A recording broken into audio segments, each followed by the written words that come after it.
हरे कृष्णा, राधे राधे। आप सभी का स्वागत है मेरे YouTube चैनल श्री राधा माधव रसामृत में। और आज की वीडियो में हम नवरात्रि के दूसरे दिन की माँ ब्रह्मचारिणी की कथा को सुनेंगे। तो आइए इस कथा को शुरू करते हैं।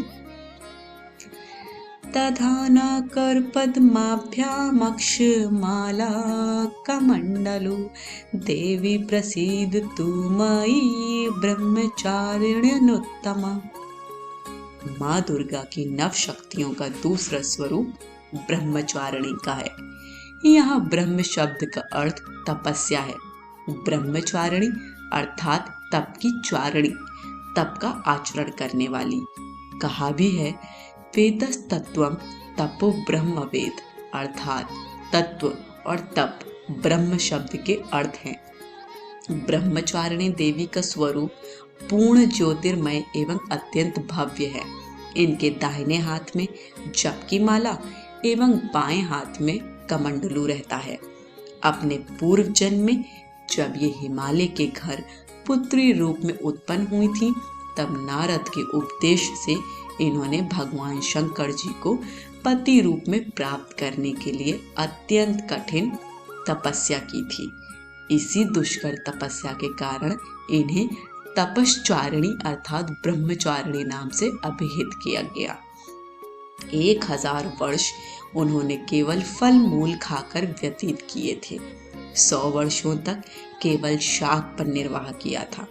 कुछ दिनों तक कठिन उपवास रखते हुए खुले आकाश के नीचे वर्षा और धूप के भयानक कष्ट सहे।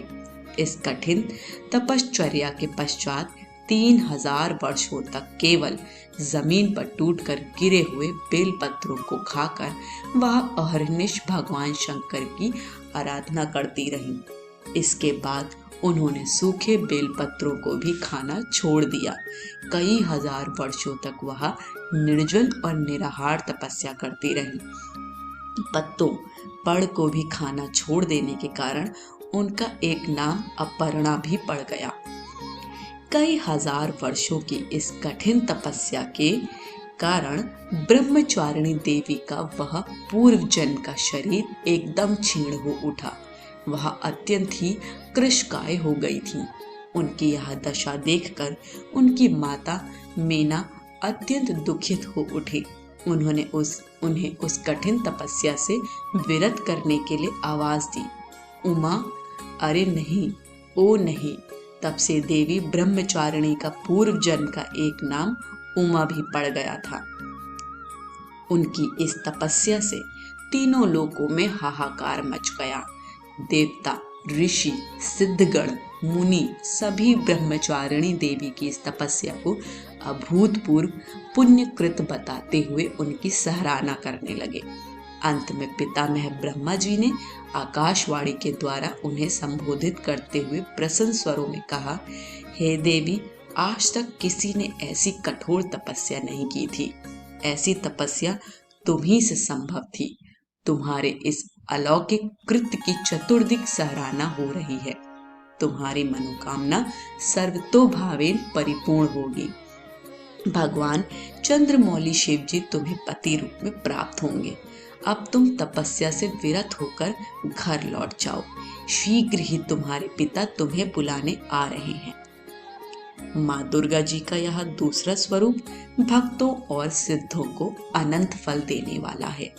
इनकी उपासना से मनुष्य में तप, त्याग, वैराग्य, सदाचार, संयम की वृद्धि होती है। जीवन के कठिन संघर्षों में भी उसका मन कर्तव्य पथ से विचलित नहीं होता।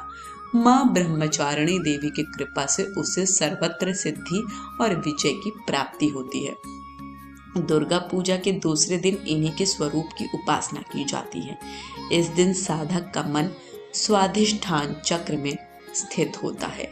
इस चक्र में अवस्थित मन वाला योगी उनकी कृपा और भक्ति प्राप्त करता है। आज की कथा यहीं समाप्त होती है। कथा पसंद आई हो तो कमेंट बॉक्स में हमें अपना फीडबैक जरूर दीजिएगा। वीडियो को लाइक शेयर करें और चैनल को सब्सक्राइब करें। सभी को हरे कृष्ण, राधे राधे।